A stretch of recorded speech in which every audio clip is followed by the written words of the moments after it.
Okay students, so I welcome you all to another video at our channel, The Academic Junction. So in today's video, I will be taking you through the detailed explanation of what you are going to study in your entire actuarial exam. So there are a lot of questions from you guys, sir. हमने start कर दिया CS1, CM1, ACET, but हम पढ़ने क्या वाले हैं आगे वाले subjects में? What all we going to study in these actuarial exams? So no need to worry, we are covering each and everything in this video today. But before we start, don't forget to subscribe our channel. Okay, so students, so now you know that there are 13 exams in our actuarial science. So in these 13 exams have been broken down into 4 series. So we will be discussing each and every series in a lot of detail. No need to worry. So first series is known as core principal series. So in total you have to study 7 exams in this series and all 7 exams are compulsory to attempt. तो बेटा हम इनके बारे में बात करें उससे पहले आप लोगों को ये पता होना चाहिए eligibility criteria. If you don't know what is the eligibility criteria for IFO और II, you can just go through video given in the description box. Okay, let us first talk about CM1. What is CM1?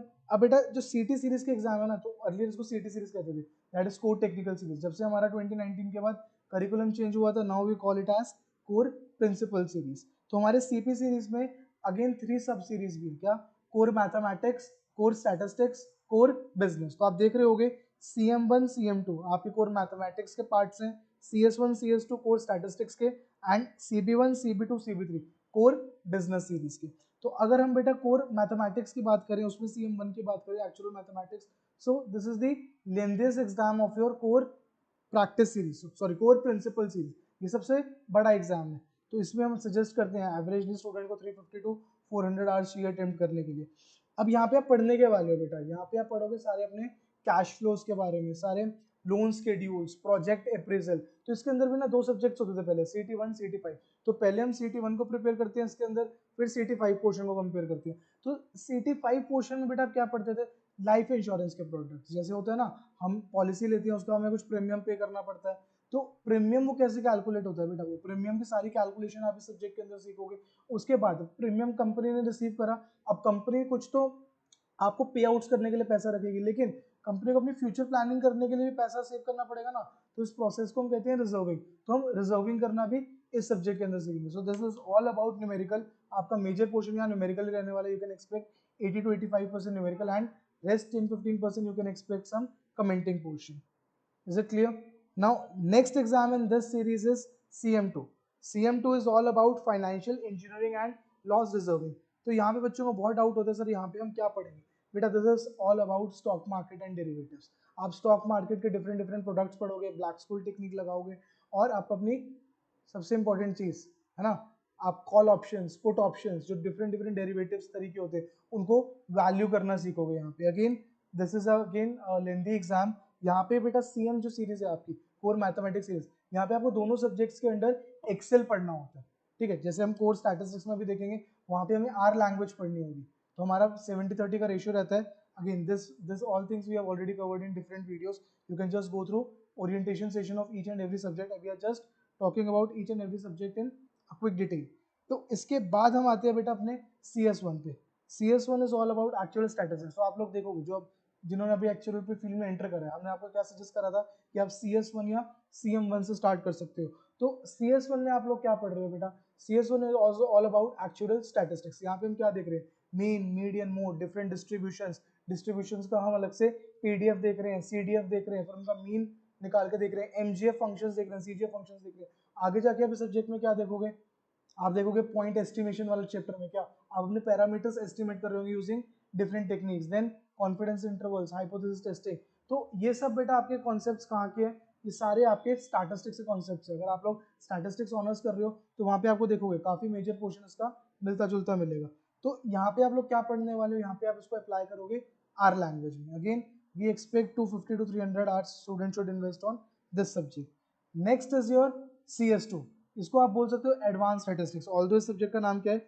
Risk modelling and survival analysis. अच्छा, इस subject में, इस पूरी series में आपके 2 subjects है जहाँ पे आप एक एरिया को कवर कर सकते हो, एक्चुअल साइंस एरिया को. CM1 में हम काफी बात करते हैं लाइफ इंश्योरेंस की, और CS2 में हम कुछ कुछ किसी किसी जगह जनरल इंश्योरेंस के आपको एग्जांपल देते हैं। जैसे जब आप स्टोकास्टिक यूनिट पढ़ोगे इसके अंदर, तो स्टोकास्टिक यूनिट में आप लोग मार्कोव मॉडलिंग कर रहे होगे, वहाँ पे आपको बहुत ज़्यादा प्रोडक्ट्स जनरल इंश्योरेंस के मिलेंगे, जैसे नो क्लेम डिस्काउंट। तो जनरल इंश्योरेंस में जैसे आप अपना कार इंश्योरेंस पॉलिसी खरीदते हो, होता है ना कि करंट ईयर में आपने एक प्रीमियम पे करा, अगर आप पूरे साल कोई भी क्लेम नहीं ले रहे तो आपको नेक्स्ट ईयर कंपनी एक डिस्काउंट ऑफर करती है। तो ये सब एग्जांपल्स आप लोग मार्कोव चेन्स के अंदर पढ़ोगे, तो यहाँ पे आप थोड़ा सा जनरल इंश्योरेंस के अंदर लिंक कर सकते हो। लेकिन अगेन यहाँ पे क्या है, CS2 के अंदर भी आपको अगेन थोड़े एडवांस लेवल स्टैटिस्टिक्स अप्लाई करनी होगी, ठीक है।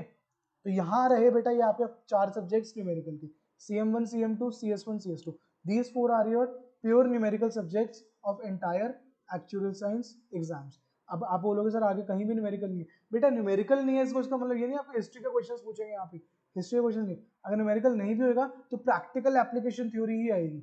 ऐसा नहीं होगा आपको कुछ मगअप करना है और वहाँ पे आपको वो लिखना है, नहीं ऐसा नहीं होगा, आपको समझ के ही क्वेश्चंस आंसर करने होंगे। लेकिन हाँ, इन 4 सब्जेक्ट्स में पहले तो ऑलमोस्ट 90-95% आपका न्यूमेरिकल रहता है, लेकिन अब कोविड के बाद एग्जाम पैटर्न थोड़ा सा चेंज हुआ। They are targeting 75 to 80% of numerical and remaining 20% they are asking you commenting part, और थोड़ा सा कि आपको समझ आ रही है चीजें या नहीं आ रही, सिर्फ आपको न्यूमेरिकल ही आता है, तो थोड़ा सा वो आपसे एप्लीकेशन भी चाह रहे हैं, ठीक है। तो यहाँ पे आपको समझ आ गया, CM में हम पढ़ रहे हैं एक्सेल, CS में हम पढ़ रहे हैं R।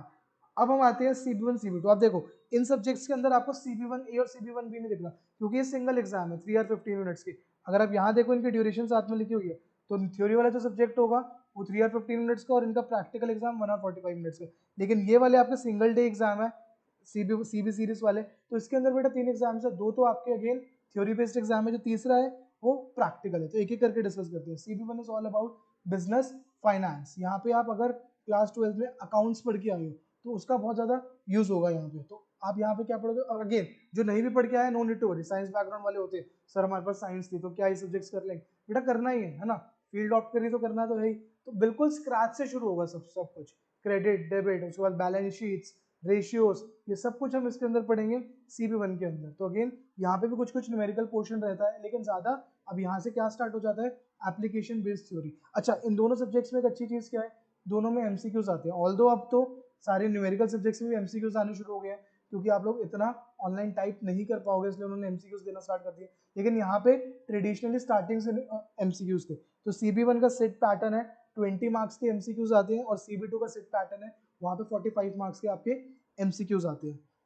तो यहाँ पे हमने बिजनेस फाइनेंस में देखा, हम अकाउंटेंसी की बात करेंगे।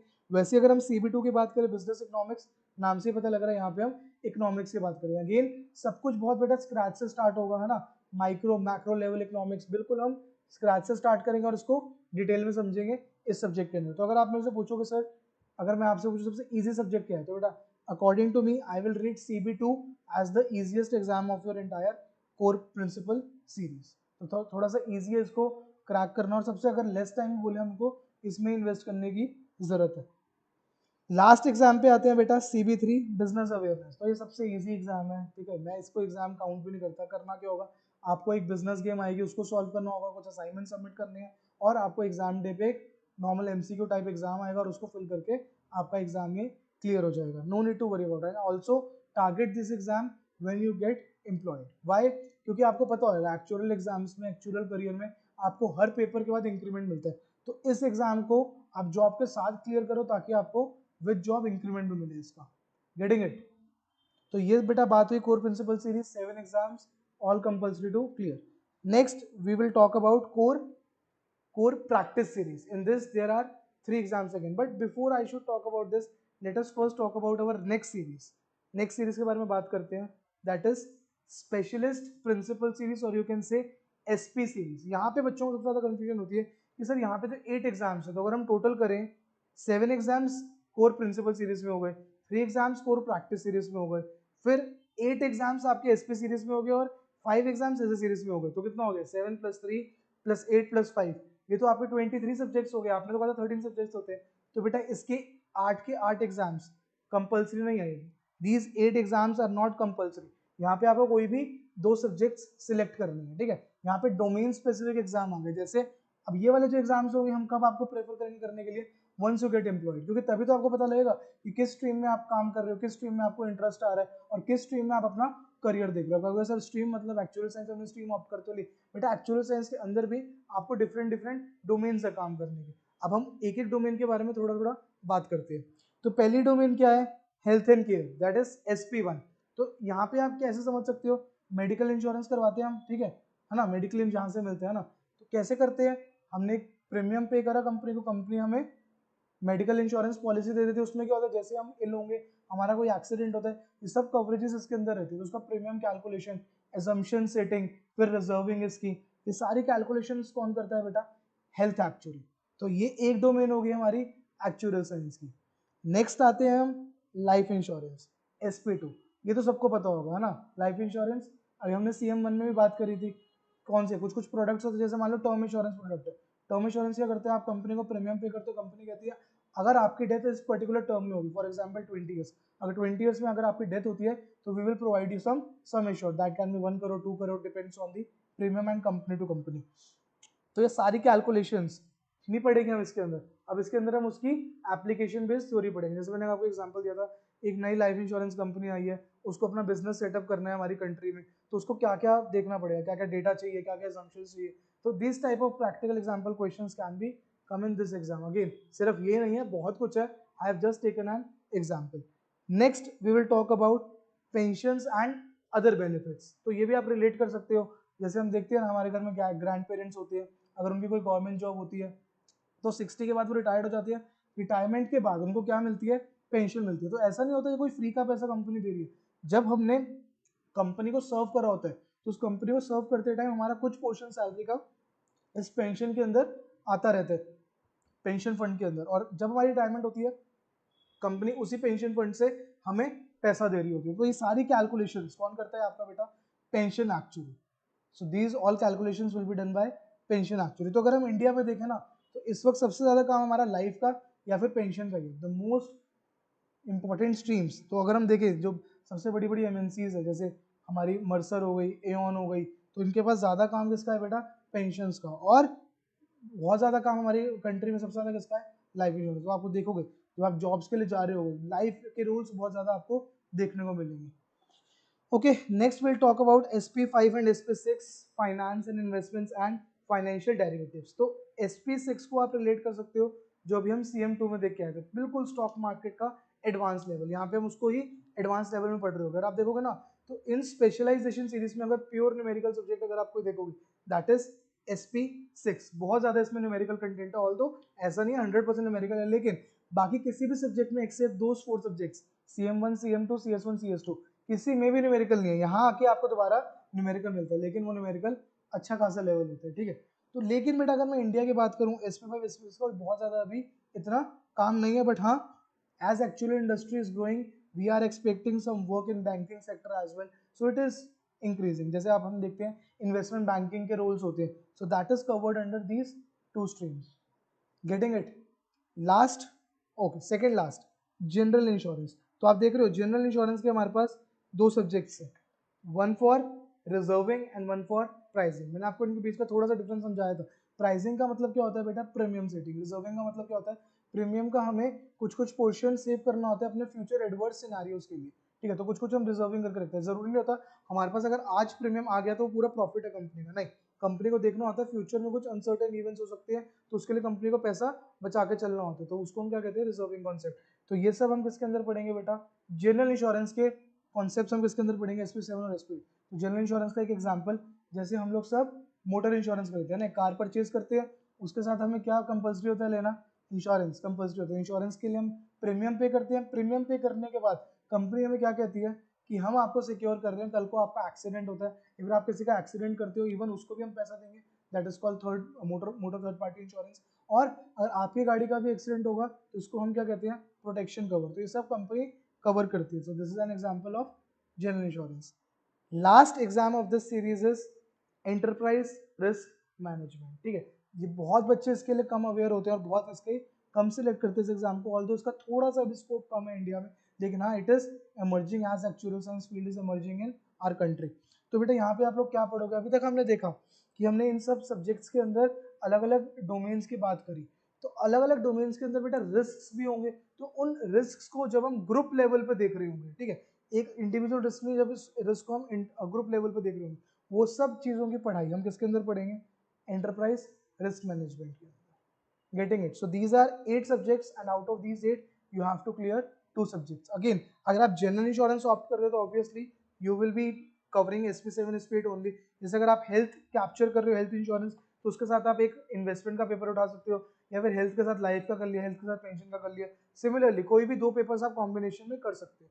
मैंने क्यों बोल रहा 2 जनरल के करोगे, ऑब्वियसली अगर आपको जनरल इंश्योरेंस में जाना है तो 2 सब्जेक्ट्स है, you will B targeting both of the subjects only.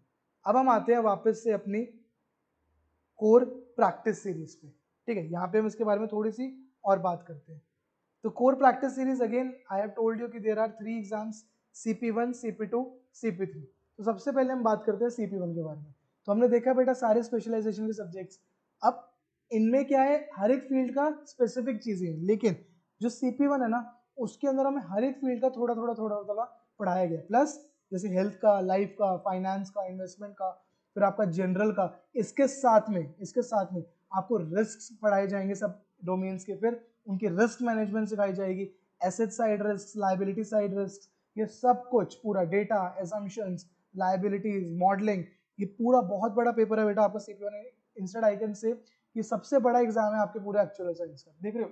तो 2 थ्योरी सब्जेक्ट्स आपको अटेम्प्ट करने हैं, 3 आवर 15 मिनट्स ईच के। आपको उसके नीचे वाला भी बड़ा लग रहा होगा, लेकिन उसका सिलेबस बहुत कम है। तो सबसे वास्ट सिलेबस जो है आपके पूरे एक्चुअल साइंस में वो CP1 का ही, लेकिन इसका इंक्रीमेंट भी सबसे ज्यादा है। व्हेन यू गेट एम्प्लॉयड तो आप देखोगे आपका हर एग्जाम के साथ इंक्रीमेंट हो रहा होगा।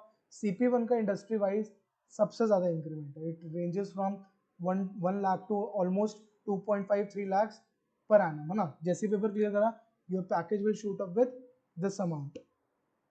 Is this clear? नेक्स्ट आते हैं हम बेटा इसके अलग 2 सब्जेक्ट्स पे, मॉडलिंग प्रैक्टिस और कम्युनिकेशन प्रैक्टिस। अगेन इन 2 सब्जेक्ट्स को हम आपको बिल्कुल एडवाइस करेंगे कि आप जॉब के साथ करो। यहाँ पे आपका बेटा एक्सेल स्किल्स टेस्ट कर रहे हैं वो, और यहाँ पे आपके डॉक्यूमेंटेशन स्किल्स टेस्ट कर रहे हैं। ऑब्वियसली डॉक्यूमेंटेशन स्किल बेटा वो यहाँ पे भी टेस्ट कर रहे हैं, लेकिन यहाँ पे आपको क्या बनाना दिखाएंगे, आपको बोलेंगे पेपर 1 में मॉडलिंग करो, एक आपको सिनेरियो दे देंगे जैसे CM1 में भी अगर किसी ने पढ़ा हो। CM1 में हमें क्वेश्चन को एक्सेल में सॉल्व करना पड़ता है, उससे थोड़ा सा इजी क्वेश्चन रहेगा। तो वहाँ पे आपको मेन आपके एक्सेल के स्किल्स सिर्फ टेस्ट नहीं कर रहे, वो तो कर ही रही है, साथ में वो देख रहे हैं कि आप मॉडल को कैसे एक्सप्लेन कर रहे हो, मॉडल को कैसे लिख के आ रहे हो। अगेन पेपर 2 में क्या देंगे, आपको एक और मॉडल दे देंगे और आपको उस मॉडल से समरी लिखनी होगी। So this is all about understanding the models. तो तभी क्या बोला उन्होंने, modelling practice. Again easy exam है, कोई इसमें आपको बहुत ज्यादा ऐसे पढ़ने की वास्टली पढ़ने की जरूरत नहीं है। अगर आपकी कोर प्रिंसिपल सीरीज क्लियर है, you can easily attempt this exam after studying or after practicing 50 to 100 hours.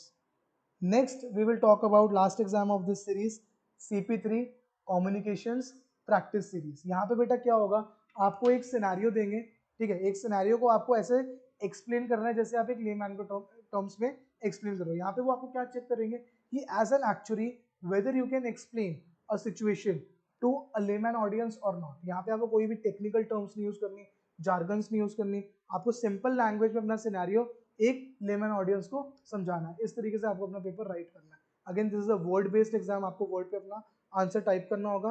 3 और 15 minutes exam. So these 2 are your practical exams and this is your again theory based application exam. Students getting it? Again अब यहाँ तक हमने क्या discuss कर लिया, 7 exams from core principle series, 3 exams from core practice series. If you clear both of these series, सारे exams अगर इन दोनों सीरीज के हो जाते हैं, so you will be called associate actuary of that respective society. अगर आप IFO से कर रहे हो, you will be called AIA, और अगर आप IIA से कर रहे हो तो you will be called AIAI, associate of institute of actuaries of India, और FIA मतलब सॉरी AIA मतलब associate of institute and faculty of actuaries. अब आते हैं हम अपनी last and most important series पे, जो आपको टैग देगी ये एक्चुअली का, specialist application series. In this there are 5 domains again. अब यहाँ पे बेटा स्पेसिफिक डोमेन्स है, देखो, health and care, life insurance, general insurance, pension, investment, इन सब के बारे में हम ऊपर बात कर चुके हैं। अब आपको मान लो वहां पे आपने चूज करा हेल्थ और इन्वेस्टमेंट का पेपर, लेकिन यहाँ पे आपको सिर्फ एक एग्जाम चूज करना है जिसके आप एक्चुअली कहलाओगे। जैसे मान लो अगर आप हेल्थ एग्जाम चूज करते हो, you have cleared SA1 after clearing 12 exams, आपका 13th एग्जाम आप SA1 क्लियर करते हो, so you will be called an health actually. Obviously आपको कुछ एक्सपीरियंस गेन करना पड़ेगा उस रिस्पेक्टिव डोमेन में, बट आप जो एग्जाम ये क्लियर करोगे आप उसी डोमेन के स्पेशलिस्ट बनोगे और आगे जाके आप उसकी साइनिंग अथॉरिटी ले सकते हो। Getting it? अगेन 5 डोमेन से बहुत लास्ट की बात है ये, क्लियर? ठीक है, तो बेटा again after clearing this exam you will B entitled with fellow of the respective society. अभी हमने देखा था ना, वो 10 एग्जाम्स क्लियर करने के बाद हमें एसोसिएट का टैग मिलता है, ये वाला एग्जाम लास्ट क्लियर करने के बाद हमें फेलो का टैग मिलता है। अगर आप आई से क्लियर करते हो then FIAI fellow of institute of actuaries of India, और अगर आप IFO से क्लियर करते हो then FIA fellow of institute and faculty of actuaries. So this is the pattern of all 13 exams. In this way you will be studying each and everything, but if you are at the initial stage, just focus on core principles series. Okay students, so we will cover it till here. For any other doubts you can just visit our website, you can just contact on our WhatsApp number, or you can just log in our website, that is www.theacademicjunction.co.in.